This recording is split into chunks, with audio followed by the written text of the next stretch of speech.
사무엘하 2장 1절에서 11절까지 말씀입니다.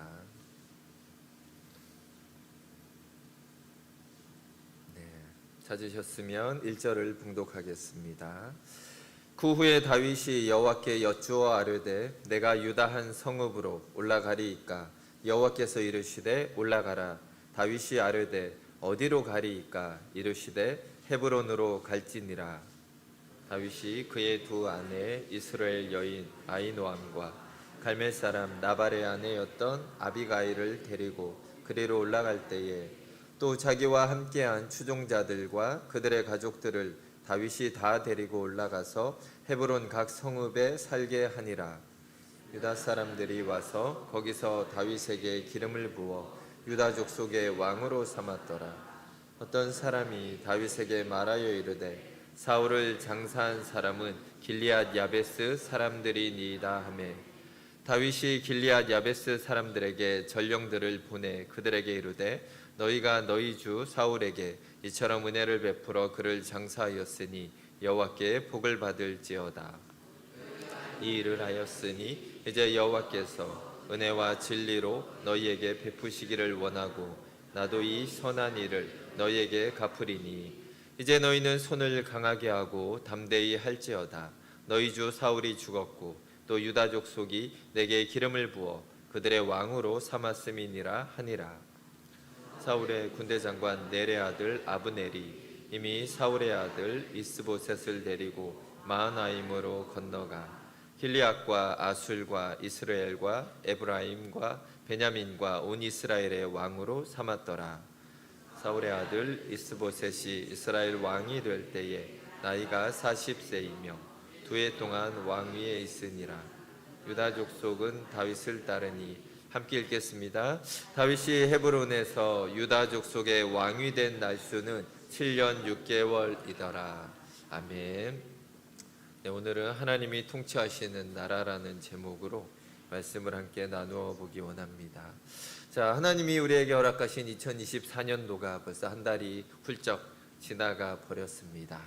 자, 어떤 사람에게는 너무나 간절하게 살아보고 싶었던 그 시간을 우리는 살아가고 있습니다. 그러나 때로는 너무 지루하게 시간이 흘러가는 것 같기도 하고 또 어떤 사람은 너무 빠르지 않나 이렇게 생각할 수도 있습니다. 사실 모든 시간은 소중하고 우리가 이 시간을 어떻게 사용해야 하는지 하나님께 물어보는 것이 옳다라는 것을 기억하기를 원합니다. 자, 오늘 본문 말씀은 사울이 죽고 이제는 다윗의 시대가 찾아온 것에 대해서 지금 말하고 있는 내용입니다. 자, 사울의 나라와 또한 다윗의 나라는 어떤 부분에 차이가 있는가 우리가 좀 살펴보기를 원합니다.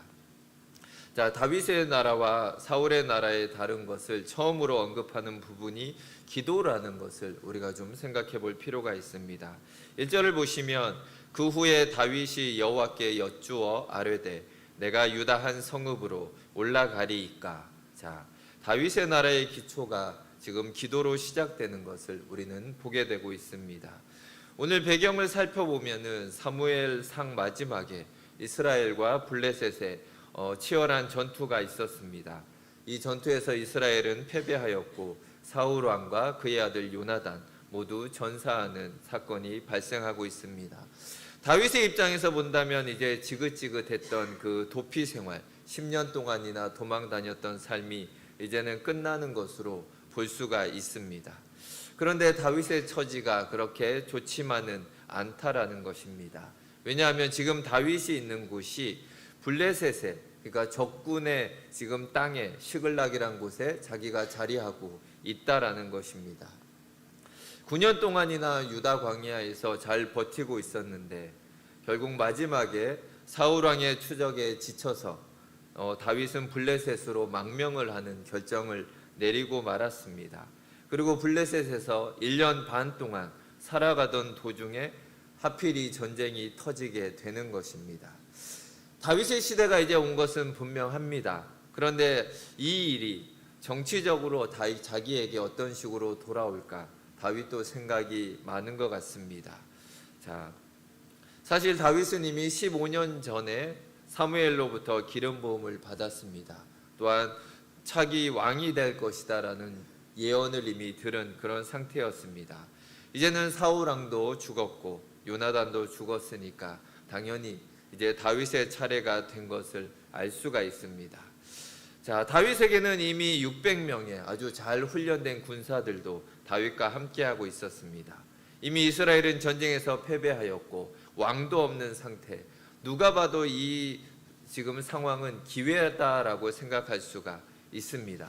지금 신속하게 군사들을 몰아가지고 이스라엘로 쳐들어가서 지파들을 모아놓고 다윗이 왕이 되었다라고 선포할 수 있는 방법이 얼마든지 있었다라는 것입니다. 아마 함께 있던 병사들과 아마 다윗을 추종했던 사람들도 다윗이 그렇게 해주기를 내심 기대하고 있었을 것 같습니다. 그런데 다윗은 당연한, 아마 일반적인 사람이라면 당연히 그렇게 할 거라고 생각한 그것을 내려놓고 하나님께 기도로 나아가는 것을 우리는 보게 됩니다. 다윗이 블레셋으로 망명할 때는 하나님께 기도하지 않았습니다.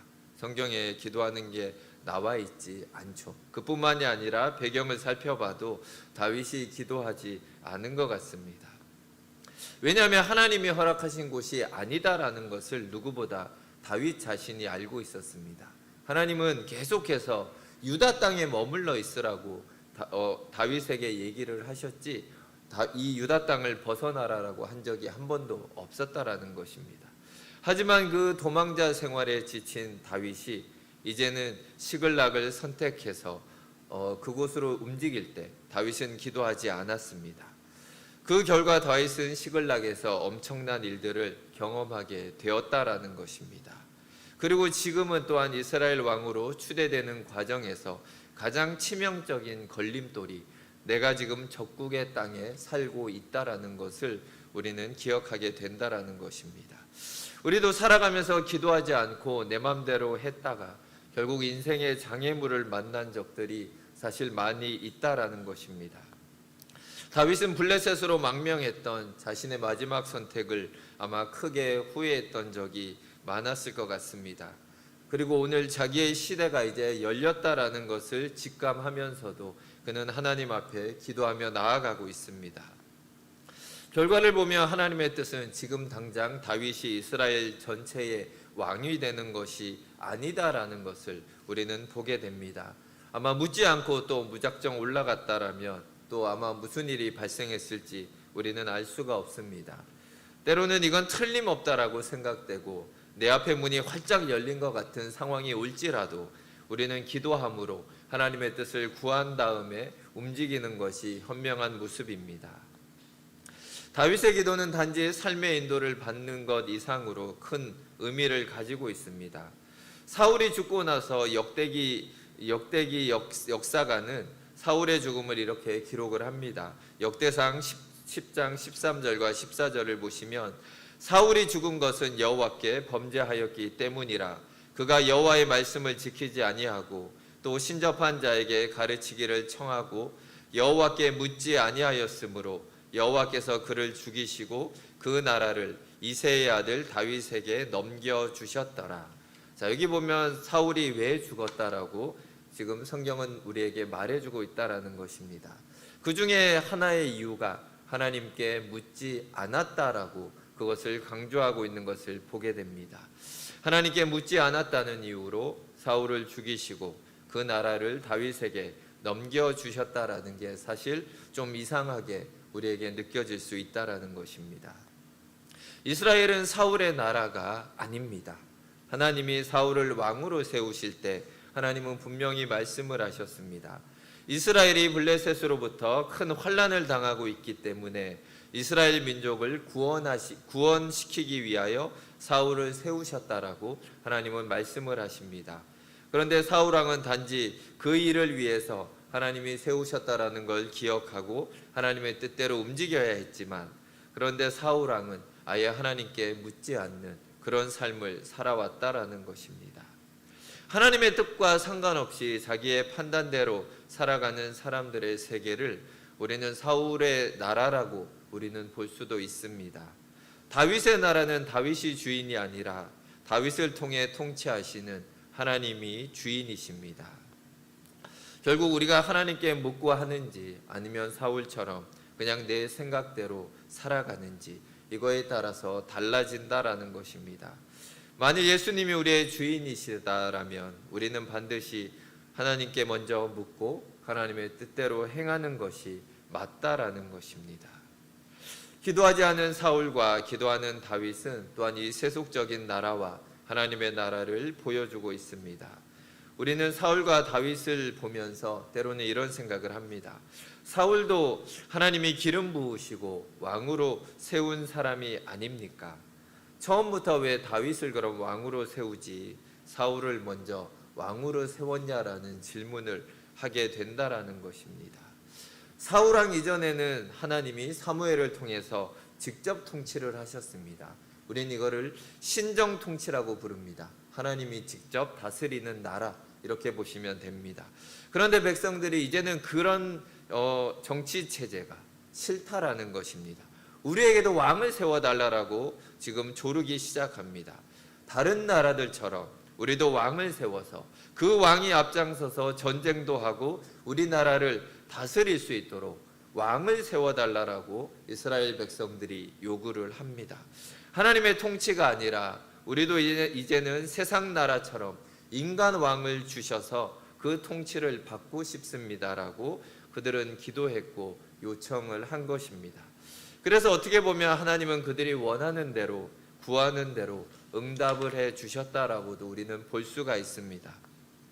인간적인 왕을 요구하였기 때문에 하나님의 통치를 대행하는 다윗을 주신 것이 아니라 그 전에 인간적으로 행할 수 있는 왕, 다른 나라의 왕들과 큰 차이가 없는 왕을 어쩌면 먼저 보내주셨다라고 우리가 볼 수도 있습니다. 하나님은 그들이 원하시는 대로 이스라엘의 지도자가 될 만한 사울을 선택하시고 뽑아서 그들에게 왕으로 주셨습니다. 그런데 백성 중에 뽑힌 이 사울 왕은 블레셋으로부터 그의 나라를 지키지를 못합니다. 사울 통치 40년을 살펴보면 백성들의 삶이 얼마나 구차한지 우리가 보게 됩니다. 사무엘상 13장을 읽어보면은 이스라엘 사람들이 창이나 칼을 만들까봐 블레셋이 이스라엘에서 철공들을 다 없애버렸다라는 내용이 나옵니다.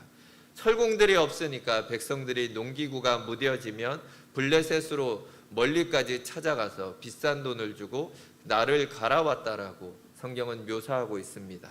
얼마나 그들의 삶이 정말 빈곤하고 또한 그런 추한 모습이었는가 우리가 볼 수가 있습니다. 그에 비해서 다윗의 시대는 달랐습니다. 이 뒤편을 살펴보면 다윗 왕의 시대에는 사방에 원수가 없어서 왕궁에서 평안히 살았다라고 성경은 묘사하고 있습니다. 전쟁이 그쳤기 때문에 백성들에게 태평성대가 그들에게 찾아온 것입니다. 자, 이 두 나라의 그런 모습을 아주 대비되는 것으로 성경은 앞뒤로 보여주고 있습니다. 또한 기도로 하나님의 뜻을 묻는 다윗은 점점 하나님의 모습을 또한 닮아가는 것을 우리는 보게 됩니다. 다윗이 주변 사람들과 다른 모습을 하는 것을 우리는 2장 전체를 통해서 볼 수가 있습니다. 다윗은 나라를 얻는 과정에서 자기 민족의 피를 흘리는 것을 원치 않습니다. 세상 사람들은 정권을 잡고 나면 숙청을 하려고 합니다.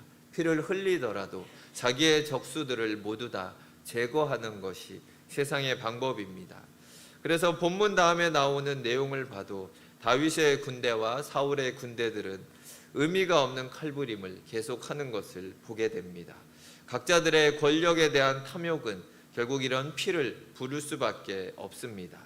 그런데 4절에서 7절까지 이야기를 보면 그들의 모습과는 전혀 다른 다윗의 모습을 우리는 보게 됩니다.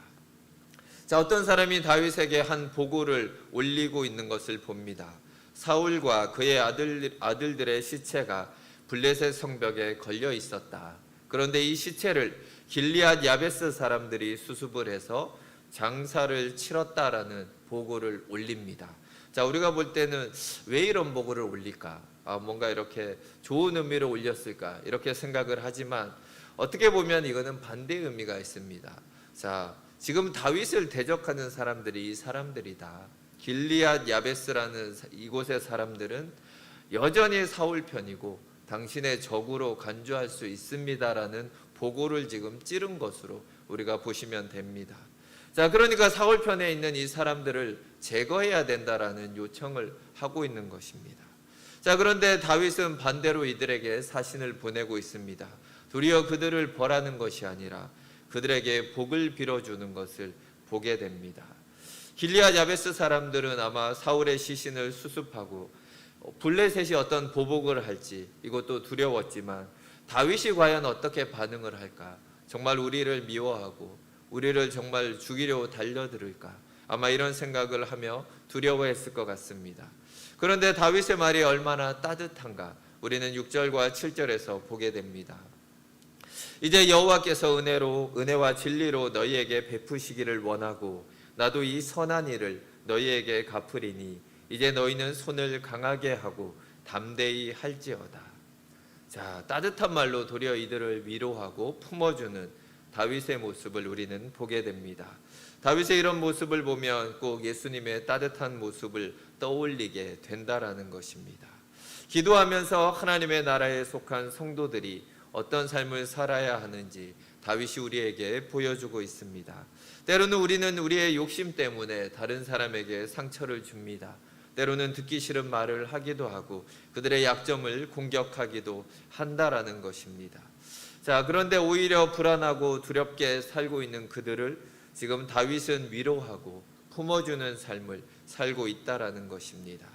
다윗은 예수님의 나라가, 하나님의 나라가 사울의 세상과 어떻게 다른가를 우리에게 정확하게 보여준다라는 것입니다. 자, 그럼 하나님이 어떻게 다윗의 기도에 응답하시는지 살펴보기를 원합니다. 여호와께서 이르시되 올라가라. 다윗이 아뢰되 어디로 가리이까? 이르시되 헤브론으로 갈지니라. 우리는 기도하고 하나님은 기도를 통해 우리를 인도해 주십니다.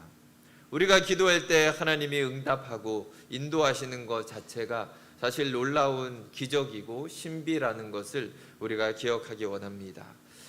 꼭 다른 사람이 나를 도와주는 것 같고 환경이 그냥 자연스럽게 열리는 것 같지만 그 모든 것이 하나님의 응답이다라는 것을 기억하기를 원합니다. 하나님은 위급한 기도에 즉각적으로 응답을 하시기도 하고 때로는 상황에 맞추어서 늦게 우리에게 응답하실 때도 있습니다. 믿음의 기도에도 응답하시지만 때로는 우리의 믿음이 흔들릴 때 신음 같은 기도 소리에도 하나님은 친히 응답하신다라는 것을 기억하시기 원합니다.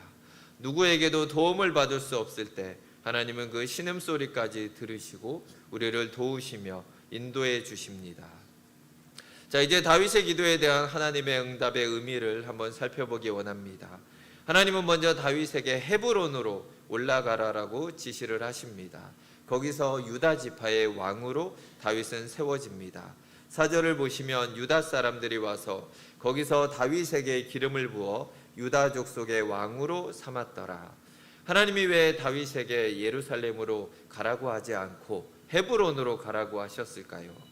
또 이스라엘은 많은 땅이 있었습니다. 길갈이나 기브온이나 실로, 베델, 미스바 이렇게 유명한 도시들도 많았지만 하나님은 헤브론으로 먼저 다윗을 올려보내고 계십니다.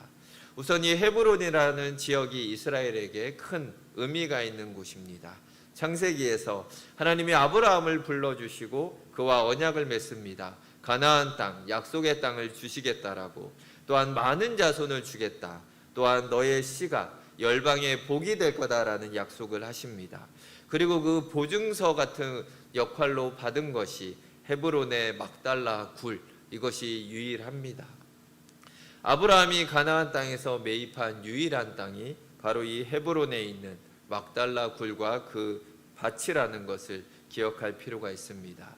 이곳에 아브라함과 사라가 묻혔고 이삭과 리브가, 야곱과 레아가 모두 묻혀져 있었습니다. 자, 그 후 400여 년이 지나서 여호수아가 가나안 땅을 정복할 때 탈환하기가 힘들었던 곳이 바로 이 헤브론이라는 요새입니다. 자, 이곳을 누가 정복했는지 혹시 기억나십니까? 네, 기억이 나시나요? 네, 갈렙이 올라갔습니다. 갈렙. 내가 지금 나이가 이렇게 많이 먹었지만 내가 여전히 올라갈 수 있다라고 올라간 곳이 바로 이 헤브론 산지를 갈렙이 이 산지를 내게 주소서 하면서 올라갔습니다. 자, 갈렙과 그 자손들이 헤브론 땅에 정착하며 살아가게 됩니다. 이 갈렙이 어떤 지파냐 하면 바로 유다 지파였습니다. 같은 유다 지파인 다윗이 헤브론으로 들어온다라는 것을 헤브론 주민들은 당연히 환영을 했을 것입니다. 헤브론은 하나님이 가나안 땅을 주신다는 약속의 장소였고, 다윗이 거기에서 즉위를 한다는 것은 아브라함의 언약의 계승자라는 것을 나타낸다라는 것입니다. 아브라함과 다윗의 자손이신 예수님으로 그 맥이 이어지는 것을 우리는 보게 됩니다. 우리의 모든 문제와 하나님의 응답도 그 결과를 살펴보면 신기하게도 우리를 예수님의 구원으로 인도한다라는 것을 우리가 기억하게 됩니다. 신앙생활을 하다 보면 수많은 기도를 합니다. 그러면서 그냥 기도 응답에만 신경을 씁니다. 이번에 기도 응답이 잘 돼서 땅을 샀다, 집을 샀다, 이럴 수도 있지만 결국 하나님의 마지막 목표는 우리를 더욱더 하나님께 가까이 이끌어 가시고 우리의 구원이 흔들리지 않고 결국 우리가 하나님을 바라보고 하늘을 소망하게 하나님은 우리를 기도의 그 하나하나를 통해 인도해 가신다라는 것을 기억하시기를 원합니다. 자, 그때까지만 해도 이스라엘이 또한 예루살렘을 정복하지 못해서 예루살렘 땅에는 여부스 족속들이 살고 있었습니다. 사무엘하 5장에 가서야 다윗이 예루살렘을 정복하고 그곳을 수도로 삼는 것을 우리는 보게 됩니다. 하나님이 우리의 걸음걸음을 인도하실 때 다 이유가 있습니다. 때로는 우리가 왜 내가 지금 이 자리에 있는지 이해가 되지 않을 때가 있습니다. 내가 분명 더 잘 될 수 있는 기회들이 있었는데 왜 내가 지금 이 자리에 이 모습밖에 안 되는지 때로는 우리가 답답할 때가 있다라는 것입니다. 하지만 하나님의 인도를 믿으시기 바랍니다. 또한 하나님은 여기서 멈추지 않고 다음으로 우리의 발걸음을 인도해 주신다라는 것을 기억하시기를 원합니다. 다윗이 왕으로 내정된 지 이미 15년이 지났습니다. 그런데 이제 겨우 유다 지파의 왕으로 다윗이 세워지게 됩니다. 아직도 11지파는 다윗을 반대하고 있습니다. 갈 길이 너무 먼 것 같습니다. 11절을 보시면 다윗이 헤브론에서 유다 족속의 왕이 된 날수는 7년 6개월이더라. 자, 이제 다윗 왕조가 세워지는 과정에서 우리가 잘 기억할 것이 있습니다. 우리는 남들보다 더 빨리 가기를 원합니다. 그래서 기도하면 뭔가 빨리 해결될 거라는 생각을 합니다. 자, 그런데 하나님의 뜻은 우리의 생각과는 다를 때가 많다라는 것입니다. 하나님은 우리를 주변의 사람과 또 환경을 함께 움직여 갈 수 있도록 또한 맞추어 가시는 것을 보게 됩니다. 아직까지도 이스라엘 백성들은 여전히 사울 왕조를 지지하고 있습니다. 11지파는 사울 왕의 남은 아들 이스보셋을 왕으로 추대하는 것을 보게 됩니다. 아직도 다윗이 왕으로 세워질 수 있는 분위기가 무르익지 않았다라는 것입니다. 이제 뒤로 가면서 다윗의 나라와 사울 왕조는 계속해서 싸움을 벌여가면서 이제 이 모든 분위기가 다윗에게 넘어오게 됩니다. 그런데 그 시간이 무려 7년 반이 걸린다라는 것을 우리가 기억하기 원합니다. 7년 반이 필요하다라면 우리는 기도하시겠습니까? 오늘 기도하면 7년 반 있다가 들어줄게. 이렇게 하나님이 응답하시면 과연 몇 분이나 계속 끊임없이 7년 반을 기다리면서 기도하실 수 있겠습니까? 그런데 하나님이 그 과정을 거치게 하는 이유가 있다라는 것입니다. 다윗이 모든 민족의 결국 이스라엘 전체의 왕이 되기 위해선 이 7년 반의 시간이 반드시 필요했다라는 것입니다. 자, 다윗의 훈련을 살펴보면 하나님께 철저히 의지하는 훈련이 광야에서 10년 동안 있었습니다. 또한 이제는 하나님의 뜻에 합당한 왕으로 세워지는 훈련이 또한 7년 6개월에 또한 그 여정을 걸어온 것으로 우리가 볼 수가 있다라는 것입니다. 우리가 원하는 일들이 때로는 더뎌질 때가 있습니다. 왜 이렇게 하나님이 응답을 하지 않을까? 그런 답답함이 있을 수도 있지만 그래서 이것이 하나님의 뜻이 아닌가라고 생각할 필요는 없다라는 것입니다. 자, 하나님의 뜻은 사실 오래 걸릴수록 더 중요한 일이다라는 것을 기억하기 원합니다. 또한 하나님이 우리에게 주시는 것도 더 많다라는 것을 기억하기를 원합니다. 하나님은 결코 서두르지 아니하십니다. 모든 것이 그분의 계획 안에 있기 때문에 우리를 때로는 답답할 정도로 천천히 한 걸음씩 인도한다라는 것을 기억하는 성도님들이 되시길 바랍니다. 다윗의 기도 응답을 통해서 우리는 하나님은 모든 문제와 또한 기도의 제목을 통해 우리를 예수 그리스도의 언약으로, 약속으로 인도하신다라는 것을 기억하기 원합니다. 기도 응답이 때로는 너무나 더딜지라도 그럴수록 더욱더 이 시간이 나에게 필요한 시간이구나, 또한 인내하면서 하나님이 주시는 것을 소망하고 기대하시는 성도님들이 되시길 주의 이름으로 축원드립니다. 함께 기도하시겠습니다. 하나님 아버지, 감사합니다.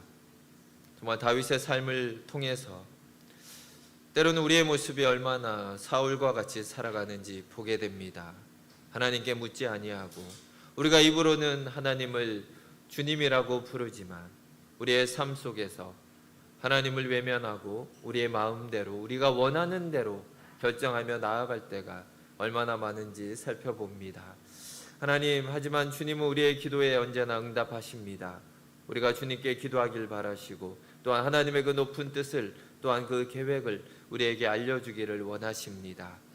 정말 사울과 다른 다윗의 모습을 통해서 하나님, 우리도 이 땅에서 하나님의 자녀로 조금도 부족함이 없는 모습으로 살게 하여 주시옵소서.